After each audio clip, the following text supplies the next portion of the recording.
Hi friends, मी सुषमा सगने आणि माझ्या चॅनलवरती तुमच्या सगळ्यांचं स्वागत आहे।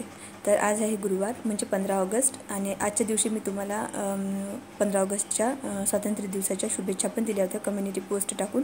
जास्त लोकांना ती दिसली नसावी कारण तर मला कोणीच स्वातंत्र्य दिवसाच्या शुभेच्छा दिल्या नाही, त्याच्यामुळे असं वाटलं मला की जास्त कोणाला दिसली नाही। असो, तर 15 ऑगस्ट तर आता गेला, एक दिवस लेट व्हिडिओ आपल्या चॅनलवरती आला। तर आज गुरुवार होता, मिस्टरांनाही सुट्टी होती, तशी गुरुवारची तर सुट्टी राहते पण सोबतच 15 ऑगस्ट पण होती आणि 15 ऑगस्ट पण सुट्टी होतीच। तर शिवांशला पण सुट्टी होती, तर मस्त सगळेजण आम्ही घरी होतो। आणि मग आज आता नाश्त्यामध्ये काय करायचं, तर आदल्या दिवशीच मी ठरवलं होतं की इडल्या बनवू, म्हणजे नाश्ता आणि जेवण दुपारचं इडल्यांचंच होणार असा विचार केला होता। आणि आदल्या दिवशी मी इडलीचं पीठ भिजायला ठेवून दिलं होतं। तर आज येणार होते माझे दीर, सकाळून नाही दुपारून येणार होते, ते मला नव्हतं माहीत। मिस्टरांनी मला वेळेवरच सांगितलं, म्हणजे गुरुवारी सकाळी सांगितलं आणि बुधवारी संध्याकाळी मी इडलीचं पीठ वाटून ठेवलं होतं। तर गुरुवारी सकाळचा माझा हाच विचार होता की उशिराने उठल्या जाते, गुरुवारी सुट्टी असते त्याच्यामुळे निवांत कामं होतात। मिस्टरसुद्धा खूप उशिराने उठतात, मग नाश्ता वगैरे करायचा म्हटलं तर उशीर होतो। मग त्याचसोबत मग नाश्ता केल्यानंतर दुपारचं जेवणासाठी स्वयंपाक करतो म्हटलं तर आरामात दुपारच्या जेवणाला 3 वाजून जातात, सगळे घरातले कामं आवरून स्वयंपाक करायला आणि मग जेवण करायला। त्याच्यामुळे आजच्या दिवसासाठी मी हा विचार केला होता आजच्या दिवशी की नाश्त्यामध्ये आणि जेवणामध्ये इडलीच आपण बनवून घेऊया, म्हणजे मग स्वयंपाक बनवण्याची गरज पडणार नाही। पण आता वेळेवरती दीर येणार होते तर मला खरं पेच पडला होता, पण मग माझे मिस्टर म्हणाले काही होत नाही, माझा भाऊ आहे समजून घेतो, असं तसं त्यांनी मला म्हटलं। त्याच्यानंतर मग सगळ्यांसाठीच मग इडल्याच बनवल्या। तर इथे मी सांबार फोडणी देऊन दिला होता, तुम्ही सुरुवातीला बघितलंच। आणि मी सांबाराची रेसिपी वगैरे याच्या आधी शेअर केली, त्याच्यामुळे मी यात नाही शेअर करत आहे। बऱ्याच आपल्या कमेंट येतात सबस्क्रायबरच्या की आवाज येत नाही, त्याच्यामुळे हा व्हिडिओ मी व्हॉइस ओव्हरचा बनवत आहे की मी दूर उभी असते गॅस ओट्याच्या खूप लांब असा मोबाईल ठेवलेला असतो, मोबाईलने मी व्हिडिओ शूट करते ना, त्याच्यामुळे तर तिथून आवाज खूप कमी येतो। त्याच्यामुळे मग म्हटलं की आपण व्हॉइस ओव्हरच करावा, म्हणून मग आधी इथे ते मी बनवूनच घेत आहे। तर सांबार इकडे कुकरमध्ये फोडणी दिला होता आणि शिजायला ठेवून दिला होता। त्याच्यानंतर मग आता इडल्या लावायच्या होत्या। तर या वेळेचं इडलीचं पीठ इतकं मस्त फुगलं होतं, मला इनोसुद्धा टाकण्याची गरज पडली नाही। मागच्या वेळेनं फसलं होतं, मागच्या वेळेनं अजिबात फुगलंच नव्हतं, जेवढं होतं तेवढंच होतं, आणि या वेळेनं चांगलं डबल असं फुगलं। तर खूप छान अशा इडल्या होणार होत्या, मस्त अशा मऊ मऊ इडल्या होणार होत्या। तर इथे ना सगळ्या इडली पात्रामध्ये जेवढे 3 कप्पे होते, तर त्या 3ही कप्प्यांमध्ये मी इडलीचं सारण टाकून दिलं आणि इडल्या शिजायला ठेवून दिल्या। इकडे सांबारसुद्धा होता म्हणजे इकडे कुकरच्या शिट्ट्या होताना तुम्हाला दिसतच आहे। आणि सोबतच आता शेंगदाण्याची चटणी लागणार होती, तर मी गुरुवारी लाईट जाते आमच्याकडची, त्या भीतीने आधी इडली सांबार करायच्या आधीच ना मी शेंगदाण्याच्या चटणीचं सारण वाटून ठेवलं होतं, म्हणजे शेंगदाणे, लसूण, मिरची, जिरं वगैरे सगळं त्याच्यात टाकून, कोथिंबीर वगैरे टाकून ते वाटून ठेवलं होतं फ्रीजमध्ये। आणि त्यानंतर मग म्हटलं की आरामात आपण सगळं झाल्यानंतर चटणीला तडका देऊया। तर इथे बघा वाटण तर मी आधीच करून ठेवलं होतं, फक्त आता इथं जिरं, मोहरी आणि मिरची आणि कोथिंबीर टाकून इथे तडका देऊन दिला। कढीपत्ता नव्हता घरी, त्याच्यामुळे कढीपत्ता टाकला नाही। तर सांबार शिजून तयार होता, तो इकडे दुसऱ्या गॅसवरती ठेवून दिला। इडल्या शिजत होत्या, ते पण तिसऱ्या गॅसवरती होत्या। आणि चटणीला तडका देऊन झाला आणि मग सांबार बघितला तर सांबार शिजून होता चांगला तयार, फक्त ना थोडंसं घट्ट वाटत होता सांबार, तर मग त्यामध्ये ना थोडंसं पाणी टाकलं आणि परत उकळी येण्यासाठी ठेवून दिलं। आता त्याच्यामध्ये मला परत कोथिंबीर आणि परत सांबार मसाला टाकायचा होता। शिजताना मी सांबार मसाला टाकला होता, पण तरीही शिजल्यानंतर अजून चांगली टेस्ट लागावी, सुगंध यावा याच्यासाठी परत मग त्याच्यामध्ये सांबार मसाला टाकून दिला आणि ते सांबार तयार होता। गरम गरम सांबार, गरम गरम इडल्या तयार होत्या।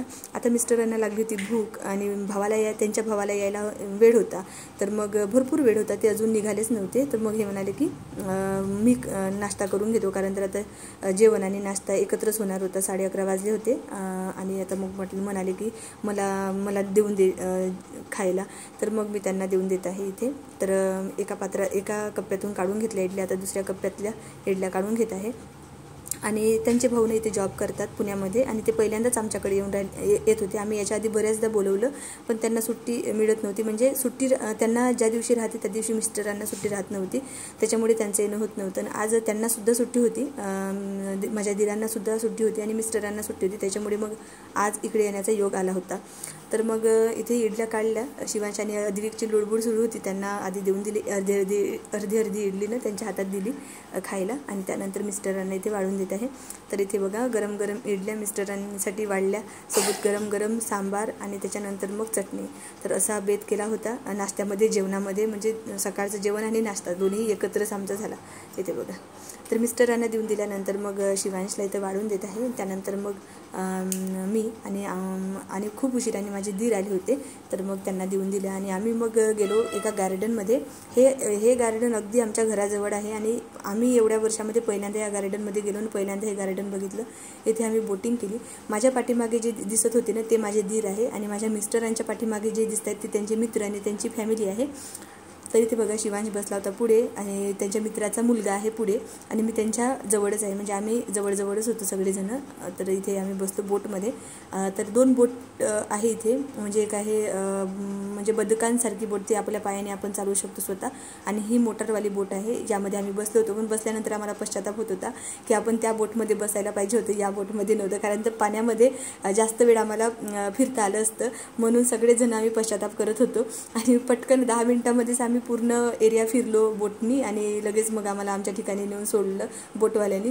तर आम्ही उतरलो तर आम्हाला वाटतच नव्हतं आम्ही बोटमध्ये बसलो, फिरलो वगैरे, म्हणून आम्हाला परत असं वाटत होतं की परत जावं आणि परत फिरावं, पण त्याची तिकीट होती, परत तेवढ्या लोकांची तिकीट लागली असती, त्याच्यामुळे आम्ही बस म्हटलं आणि मग आम्ही निघून आलो। खूप गर्दी होती 15 ऑगस्टच्या निमित्ताने, सगळ्यांना सुट्टी होती, लहानांपासून मोठ्यांपर्यंत सगळ्यांना सुट्टी होती, त्याच्यामुळे खूप गर्दी होती इथे, तुम्हाला पुढे बघायला मिळेलच। इथे लेझर शोसुद्धा असतो संध्याकाळी 7 वाजता, खूप मस्त असते, पण आम्ही थांबलो नाही कारण तो खूप उशीर झाला असता माझ्या दिरांना त्यांच्या रूमवरती जायला, म्हणून मग आम्ही इथे खेळलो, मुलांना खेळवलं, इथे फिरलो, थोडा वेळ घालवला, म्हणजे संध्याकाळपर्यंत आम्ही 7-7:30 वाजेपर्यंत आम्ही इथे वेळ घालवला। त्याच्यानंतर मग आम्ही गेलो हॉटेलमध्ये आणि जेवण केलं, बाहेरच केलं आज आम्ही जेवण, विचार पण केला नव्हता, असाच वेळेवर ठरलं आणि मग आम्ही वेळेवरच हॉटेलमध्ये जेवण करायला गेलो। तर सकाळी इडल्याच केल्या होत्या, त्याच्यामुळे मग माझ्या दिरांना आम्ही हॉटेलमध्येच घेऊन गेलो आणि मग तिकडेच त्यांचं जेवण झालं, असं झालं। आणि इथे खूप गर्दी होती, इथे होतो लेझर शो वगैरे, तर तिथेच मग लहान मुलांसाठी खेळणे वगैरे आहे खेळायला, आणि इथे मोठे मुलंसुद्धा खेळत होते, तर लहान मुलांसाठी पण खेळणे आहेत, मोठ्या मुलांसाठी सुद्धा खेळणे आहेत। तर शिवांश त्याचा खेळत होता, त्याला खेळवावं लागत नाही, पण अद्विक मात्र छोटा आहे तर त्याला स्वतःचं तर खेळता येतच नाही अजिबात, तर त्याला खेळवावं लागत होतं। इथे मी बदकांवरती बसवून त्याला खेळवत आहे आणि पुढे तर माझे मिस्टर त्याला खेळवतात, भरपूर खेळवलं मिस्टरांनी त्याला, असे नेहमी कुठे नेत नाही फिरायला, पण एखादी वेळेस जर नेलं ना तर मग ते खूप एन्जॉय करतात, खूप मजा करतात, खूप मुलांना खेळवतात, एकदम लहान मुलांसारखे होऊन जातात। तर इथे शिवांशचे पप्पा माझे मिस्टर जे आहेत ते अद्विकला खेळवत आहे, शिवांशकडे पण आमचं लक्ष होतं आणि अद्विकला तर खेळवत होते, खूप प्रत्येक खेळण्यावरून खेळवत होते, प्रत्येक खेळण्यावरती त्यांना बसवलं अद्विकला। शिवांश त्याचा खेळत होता। इथे बघा अद्विक स्वतःच पायरी म्हणजे घसरपट्टीवरती चढण्याचा प्रयत्न करते, आम्ही आजूबाजूलाच होतो, मिस्टरसुद्धा त्याच्या पाठीमागेच होते, शिवांशही त्याच घसरपट्टीवरती खेळत होता आणि यांच्या मित्राची मुलंसुद्धा त्याच घसरपट्टीवरती खेळत होते।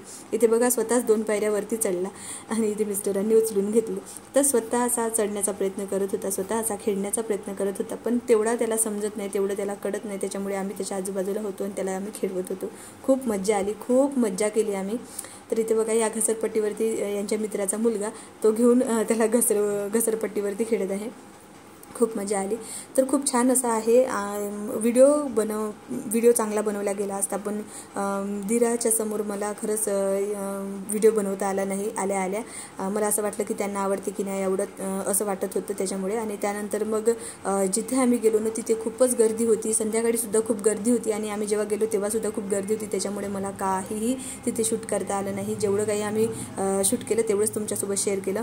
तर असो इथे आम्ही काही फोटो काढून घेतले होते, ते तुमच्यासोबत शेअर करत आहे।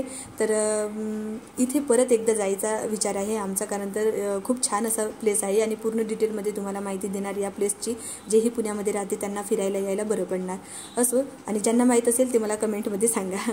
तर चला मग हा व्हिडिओ इथे सेंड करते, भेटू आपण पुढच्या व्हिडिओमध्ये, तोपर्यंत बाय।